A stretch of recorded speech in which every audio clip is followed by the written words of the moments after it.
Hello everybody, एक बार आपका फिर से स्वागत है मेरे YouTube channel of the field 727 में। इससे पहले वाली वीडियो में हमने जिक्र किया था पाकिस्तान और साउथ अफ्रीका के बीच में जो वनडे मैचेस की सीरीज चल रही है उसके पहले मैच की पहली इनिंग के बारे में। साउथ अफ्रीका ने पाकिस्तान के सामने 264 का टारगेट रखा। उसके बाद मैच में क्या हुआ, क्या नतीजा निकला, किसने कैसा परफॉर्म किया, उसके ऊपर हम बात करेंगे। लेकिन उससे पहले आज आप लोगों की तरफ से, मेरी तरफ से, on the behalf of every citizen of this country, I wish Virat Kohli a very happy birthday. आज उनका जन्मदिन है। हम उनके बारे में ज़्यादा कुछ बातें इसलिए नहीं कर पाएंगे क्योंकि जितना उन्होंने हासिल किया है, जितनी उनका कैलिबर है, जो उनका लेवल है, हम उस लेवल तक नहीं पहुंच सकते कि हम उनके ऊपर कुछ लिख पाए। उन्होंने बहुत ऊंचाइयां हासिल की हैं। कुछ लोग कहते हैं कि उनसे बड़े बैट्समैन जो, उनसे बड़े जो क्रिकेटर हैं वो सचिन तेंदुलकर है। ठीक है, सबकी अपनी अपनी राय हो सकती है। और फिर कुछ लोग होते हैं कि कोई किसी का फ़ैन होता है, कोई किसी का फ़ैन होता है। मैं विराट कोहली का बहुत बड़ा फ़ैन हूँ। मैं ये भी नहीं कहता कि मैं सबसे बड़ा फ़ैन हूँ, मेरे से बड़े बड़े फ़ैन मैंने, मैं तो कुछ भी नहीं। लोगों ने उनके नाम के, उनकी तस्वीरों के टैटू बनवा रखे हैं। मैंने तो इतना ज़्यादा मुझसे होता भी नहीं है, लेकिन हाँ ठीक है, मैं उनका बहुत बड़ा फ़ैन हूँ। मेरे लिए इतना काफ़ी है कि मैंने 2 साल पहले जो ऑस्ट्रेलिया टेस्ट सीरीज़ खेलने के लिए इंडिया आया था, तो मैं एक टेस्ट मैच देखने के लिए न्यू दिल्ली गया था। तो हाँ, मैंने उनको करीब से देखा, मेरे लिए इतना काफ़ी है। अच्छा, थोड़ा सा उनके बारे में बताना चाहूँगा। शायद कुछ लोगों को तो पता ही होगा जो उनको बहुत करीब से जानते हैं या उनके बारे में बहुत ज़्यादा पढ़ते हैं, उनको बहुत ज़्यादा देखते हैं। थोड़ा सा मैं आप लोगों को बता देता हूँ कि दिल्ली की एक मिडिल क्लास फैमिली में 1988 में उनका जन्म हुआ था। और जब वो 10 साल के थे तो उनके पापा ने उनको वेस्ट दिल्ली की एक क्रिकेट अकेडमी में उनका एडमिशन करवा दिया। तभी से उनको क्रिकेट का शौक चढ़ गया था और उनके पापा ने भी उनकी काफ़ी हेल्प करी।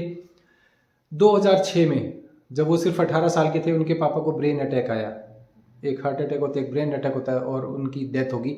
और उनकी डेथ से कुछ टाइम पहले डेब्यू किया था उन्होंने फर्स्ट क्लास क्रिकेट में, विराट कोहली ने। अच्छा, उनकी डेथ हुई 2026 में, तब वो रणजी ट्रॉफी का मैच खेल रहे थे। लेकिन उस मैच के दौरान ही उनके फादर की डेथ हुई। लेकिन उन्होंने वो मैच नहीं छोड़ा। उन्होंने अपनी मम्मी से कहा कि मेरे पापा का एक बहुत बड़ा सपना था कि मैं एक बहुत बड़ा क्रिकेटर बनूं, तो मैं ये मैच पूरा करूंगा। ये उनका डेडिकेशन था टुवर्ड्स क्रिकेट।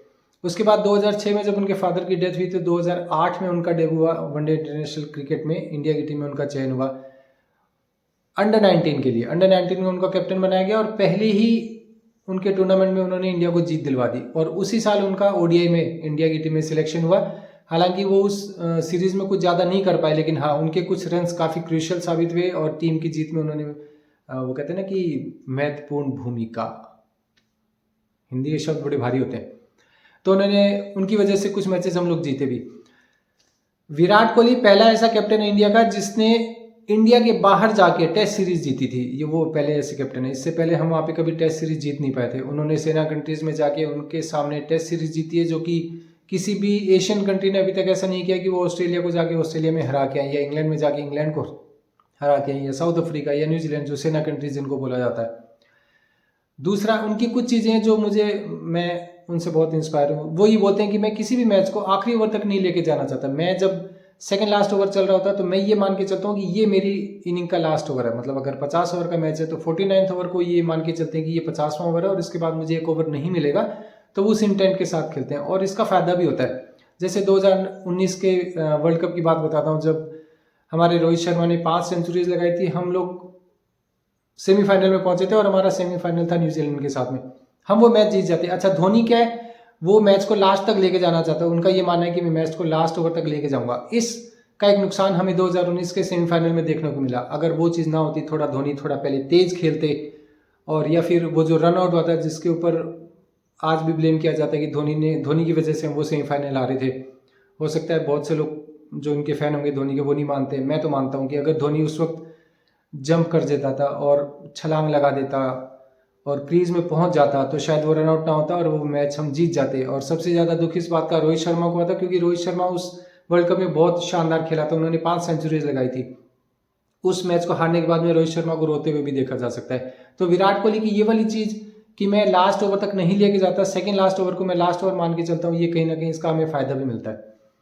दूसरा, वो ये बोल के चलते हैं कि मैं किसी भी, जब मैं क्रिकेट एज ए प्रोफेशनल मैंने ये शुरू किया था, कैरियर बनाया, तब मेरे दिमाग में सिर्फ एक चीज़ थी, जिस दिन मैं यहाँ से रिटायर होऊंगा तो मैं ये नहीं चाहता कि लोग ये माने कि ठीक है, विराट कोहली नाम का एक खिलाड़ी आया था, वो क्रिकेट खेला और खेल के फिर वो वापस रिटायर हो गया। मैं चाहता हूँ लोग मुझे आखिर तक याद रखें और उसी तरीके से वो लोग खेले भी हैं। विराट कोहली का मैं सबसे बड़ा फ़ैन हूँ। अगर किसी चीज़ के लिए हूँ तो वो ये हूँ कि पाकिस्तान के अगेंस्ट जो भी मैचेस होते हैं, अगर विराट कोहली फॉर्म में नहीं भी है तो विराट कोहली पाकिस्तान के खिलाफ अगर कोई मैच होगा तो उसकी फॉर्म लौट आती। शोएब अख्तर जो कि पाकिस्तान का एक बहुत बड़ा बॉलर हुआ करता था, अभी तक उसका एक रिकॉर्ड है जो कि 161 किलोमीटर पर आवर की स्पीड से उन्होंने जो बॉल फेंकी थी वो अभी तक टूटा भी नहीं है। वो खुद ये चीज़ बोलते हैं कि विराट कोहली की फॉर्म नहीं है, अगर उनको नींद से उठा दिया जाए और ये बोला जाए कि पाकिस्तान के खिलाफ आपका मैच है तो उनकी फॉर्म लौट आएगी। तो आप इसका अंदाज़ा इसी से लगा सकते हैं कि पाकिस्तान के उन्होंने खिलाफ किस तरीके से, किस एग्रेशन और किस इंटेंट के साथ में परफॉर्म किया है। पाकिस्तान वाले आज भी इस चीज़ के लिए खुश होते हैं कि T20 से और टेस्ट मैच से, हालांकि टेस्ट मैच तो उनके साथ हमारे होते ही नहीं है, लेकिन हाँ T20 से विराट कोहली रिटायरमेंट ले चुका है तो वो इस बात के लिए बहुत खुश होते हैं, क्योंकि उनको पता है कि जब जब हमारा मैच इंडिया के साथ में होगा तो हम हर किसी को आउट कर पाते हैं, लेकिन विराट कोहली आउट नहीं होता। और आप पीछे की हिस्ट्री उठा के देख लीजिए, 1-2 मैचेस ऐसे होंगे जहाँ पे विराट कोहली ने पाकिस्तान के अगेंस्ट परफॉर्म नहीं किया है, लेकिन ज़्यादातर मैचेस में विराट कोहली ने परफॉर्म न सिर्फ परफॉर्म किया बल्कि वो जीते भी हैं। अभी पीछे 2024 की बात है जब, या 23 की बात है जब, हाँ 2023 की, जब हमारे 50 ओवर्स का इंडिया में वर्ल्ड कप हुआ था, उससे पहले हमारा एशिया कप हुआ था श्रीलंका में। वहाँ पे एक दिन बारिश हो गई थी, हम लोग खेले थे, हमारे 147 पे 2 विकेट गिर चुके थे और बारिश होगी।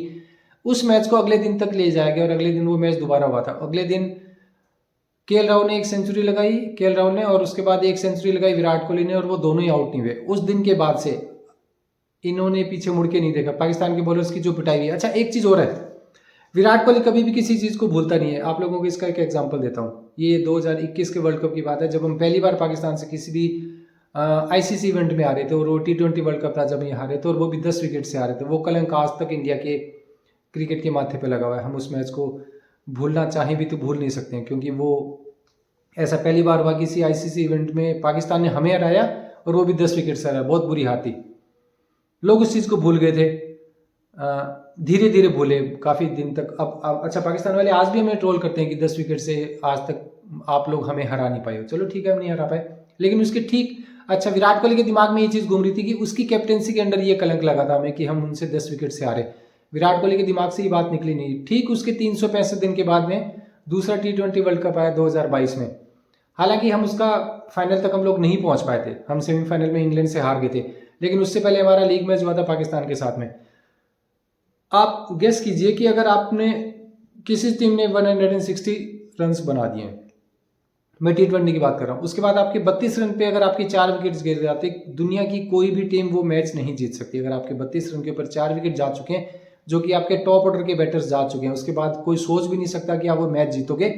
विराट कोहली ने अकेले दम पे वो मैच जीता था। वो इनिंग्स सिर्फ विराट कोहली ही खेल सकता था। जब वो मैच देखा था तो हमें ये लगा था कि भाई ये सिर्फ विराट कोहली ही कर सकता है, ही इज फिनोमिनल। हाँ, उसका साथ दिया था हार्दिक पांड्या ने। लास्ट में हार्दिक पांड्या आउट जरूर हुआ, लेकिन उसके बाद में दिनेश कार्तिक आया, वो भी स्टंप आउट हो गया, लेकिन उसके बाद में रविचंद्र अश्विन आया, उसने थोड़ा दिमाग लगाया और एक बॉल को उसने लेफ्ट कर दिया और वो वाइड हो गई। उसके बाद उसने एक चौका मार के टीम को जीत दिलवा दी। लेकिन वो मैच आज भी, मेलबर्न वाला जो मैच है T20 वर्ल्ड कप का 2022 का, वो विराट कोहली की वजह से याद रखा जाता है। विराट कोहली ने सेकंड लास्ट ओवर की 5वीं और 6ठी बॉल पे जो 6 लगाया था, उसमें से एक 6 जो कि सामने स्टेट में लगाया था, उसको आज भी shot of the millennium ICC ने कंसीडर किया है। उससे अच्छी इनिंग्स मैंने कभी भी किसी बैट्समैन की नहीं देखी अपने 6 साल के करियर से। ज़्यादा शर्म की बात पाकिस्तान के लिए हो ही नहीं सकती है। तो विराट कोहली के लिए ये 1-2 चीज़ें हैं मेरे दिमाग में हमेशा रहती हैं कि पाकिस्तान के अगेंस्ट विराट कोहली ने जितना परफॉर्म किया उतना शायद ही हमारे इंडिया के किसी बैटर ने परफॉर्म किया होगा। ये चीज़ें एक ऐसे पल हैं, एक ऐसी खुशियों के पल हैं, एक गर्व करने वाले, फ़ख्र करने वाले ऐसे पल हैं जिन्हें हम भुला नहीं सकते। तो विराट कोहली हालांकि अब T20 से और टेस्ट से अपने आप रिटायरमेंट ले चुके हैं और वो सिर्फ वनडे इंटरनेशनल खेलते हैं। और अब 2027 में जो वर्ल्ड कप होगा उसके लिए ये कयास लगाया जा रहे हैं कि शायद विराट कोहली और रोहित शर्मा को दोबारा खिलाया जाए। तो उनकी कवर ड्राइव के बारे में पाकिस्तान वाले बोलते हैं कि हमारे बाबर आजम की कवर ड्राइव बहुत बढ़िया है और बाबर आजम है असली किंग, जबकि पूरी दुनिया जानती है कि असली किंग विराट कोहली है, उसी को किंग बोला जाता है। आप अगर किसी को भी ये बोल देंगे किंग है तो उसके लिए आपको परफॉर्म करना पड़ता है।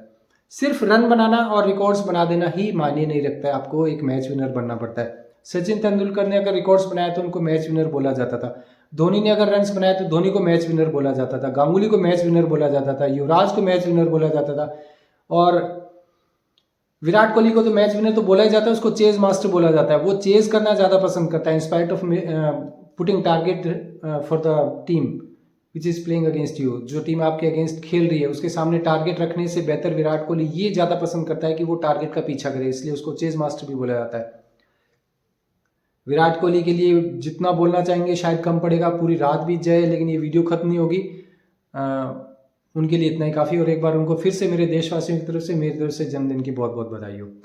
उनको एक बेटा और एक बेटी है और भगवान उनके परिवार को खुश रखे। और वो अगर ओडीआई से भी रिटायरमेंट लेते हैं तो उसके बाद वो जिस भी कैरियर में जाते हैं, वेदर इन कमेंट्री और या फिर किसी और फील्ड में जाते हैं, तो वहाँ भी वो इसी तरीके से सक्सेस हासिल करें जिस तरीके से उन्होंने क्रिकेट में हासिल करी है।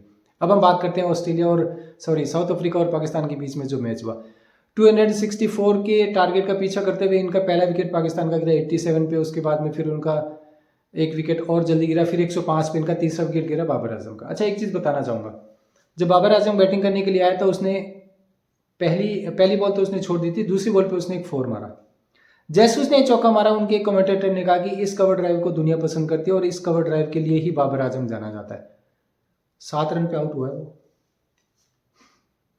वो भी LBW। और ये उसकी कमजोरी है कि वो स्पिनर्स के अगेंस्ट LBW ही आउट होता आ रहा है पिछले काफ़ी टाइम से। और वो एक ऐसे बॉलर के अगेंस्ट आउट हुआ है जो कि जिसने कि ये डेब्यू किया था। तो आप यहीं से अंदाज़ा लगा लो कि उसकी कितनी बढ़िया कवर ड्राइव है। उसके बाद में अगर मोहम्मद रिजवान और इनका जो T20 का कैप्टन है आपका सलमान अली आगा, ये दोनों मिलकर अगर पार्टनरशिप ना करते, जो कि लगभग 91 रन की पार्टनरशिप हुई थी 4th विकेट के लिए, अगर वो पार्टनरशिप ना होती तो ये मैच पाकिस्तान किसी हाल में जीत भी नहीं सकता था। अच्छा, ये पार्टनरशिप होने के बाद भी इनकी हालत ख़राब थी। मोहम्मद रिजवान जब आउट हुआ 91 की पार्टनरशिप के बाद में, तो उसके बाद हुसैन तलत और सलमान आगा के बीच में भी एक 45 रन की पार्टनरशिप हुई, वो भी एक क्रूशियल पार्टनरशिप थी। हालांकि पाकिस्तान के कुछ यूट्यूबर्स बोल रहे हैं कि हुसैन तलत का 17 रन के ऊपर अगर स्टंप हो जाता तो शायद पाकिस्तान ना जीता। मैं उस चीज़ को नहीं मानता, क्योंकि अगर आप 17 रन के ऊपर आपका स्टंपिंग मिस हो रहा है, फिर आप उसके बाद में अगर 40-45 बनाते हो, तब हम मान सकते हैं कि अगर वो स्टंपिंग हो जाती तो शायद मैच पे कुछ फर्क पड़ता। 17 पे उसकी स्टंपिंग मिस होती है और वो 22 रन बनाता है। उसके बाद इसका मतलब वो सिर्फ 5 रन एक्स्ट्रा बना पाया, तो उस स्टंपिंग मिस का कोई फर्क नहीं पड़ने वाला था उस मैच के ऊपर। इस मैच का अगर फर्क पड़ने वाला था तो वो आगे पड़ने वाला था। इनके 241 पे 4 विकेट थे और 263 पे इनका 8वां विकेट गिरा है, यानी कि अगले 4163 यानी 42 रन के अंदर इन्होंने अपने 4 विकेट गंवा दिए। लास्ट में इनको 7 बॉल पे 10 रन, 7 बॉल पे इनको 10 रन चाहिए थे। इनका एक बैटर खेल रहा था मोहम्मद नवाज, वो उसकी रेंज में अगर वो बॉल ना आती और वो 6 ना लगता तो ये लोग मैच हारने वाले थे। उसका एक 6 लग गया और अब लास्ट ओवर में इनको 4 रन चाहिए थे। उसके बाद वो भी आउट हो गया। उसके बाद एक और बैटर आया, वो भी आउट हो गया। मतलब इस तरीके से इनके विकेट जाते गए, लेकिन क्योंकि वो एक 6, मैं उसको क्रूशियल मानता हूँ, अगर वो सेकंड लास्ट ओवर की लास्ट बॉल पे अगर वो 6 ना लगता तो पाकिस्तान ये मैच बुरी तरीके से हारने वाला था। खुद पाकिस्तान वाले इस चीज़ को कबूल करते हैं कि किसी भी मैच को 263, वो भी फैसलाबाद, जो कि एक जिसको रोड बोला जा रहा है, फट्टा विकेट बोला जा रहा है, जहाँ पे खूब सारे रन बनते हैं, अगर आप 300 का टारगेट किसी को देते हैं तो सामने वाली टीम वो टारगेट भी चेज कर लेगी। इतनी वो इस तरीके की विकेट है कि बैटिंग विकेट है। उसके ऊपर भी अगर आप 264 के टारगेट को लास्ट के ओवर तक लेके जा रहे हो तो यहीं से पता लगता है कि आपकी टीम का लेवल क्या है। जैसे मैंने आपको T20 वाले सीरीज के बारे में बताया था कि ये लोग 2-1 से वो सीरीज जीते, तो इनके पीएम ने ट्वीट कर दिया, बधाई दे दी। मतलब एक बायलैटरल सीरीज पे इनका पीएम इनको बधाई दे रहा है। इससे ज़्यादा कोई बढ़िया एग्जांपल हो भी नहीं सकता कि इनका लेवल क्या है। मतलब एक बायलैटरल सीरीज आप जीते हो, वो भी सी टीम से, जो कि एक क्लब टीम आई है जिसमें कि आपके 4 बैटर्स और 4 बॉलर्स नहीं है साउथ अफ्रीका की मेन, उसकी टीम को आप 2-1 से हराते हो। आपको तो वाइट वॉश करना चाहिए था। तो ये मैच ये किसी तरीके से हारते हारते जीते हैं। अब इनका कल दूसरा मैच है और कल हमारा भी चौथा मैच होगा T20 का, जो कि ऑस्ट्रेलिया में हमारी T20 सीरीज चल रही है। 1-1 की सीरीज से हम लोग बराबरी पे चल रहे हैं, क्योंकि एक पहला वाला मैच बारिश की वजह से नहीं हो पाया था। दूसरा मैच ऑस्ट्रेलिया ने जीता, तीसरा हमने जीता। अब चौथा कल होगा और उसके बाद 5वां मैच होगा हमारा लास्ट वाला 8 तारीख को। तो अभी तक के लिए इतना ही। देखते हैं, कल 2 मैचेस हैं, एक पाकिस्तान और ऑस्ट्रेलिया का वनडे मैच है और दूसरा हमारा ऑस्ट्रेलिया के साथ में T20 मैच है।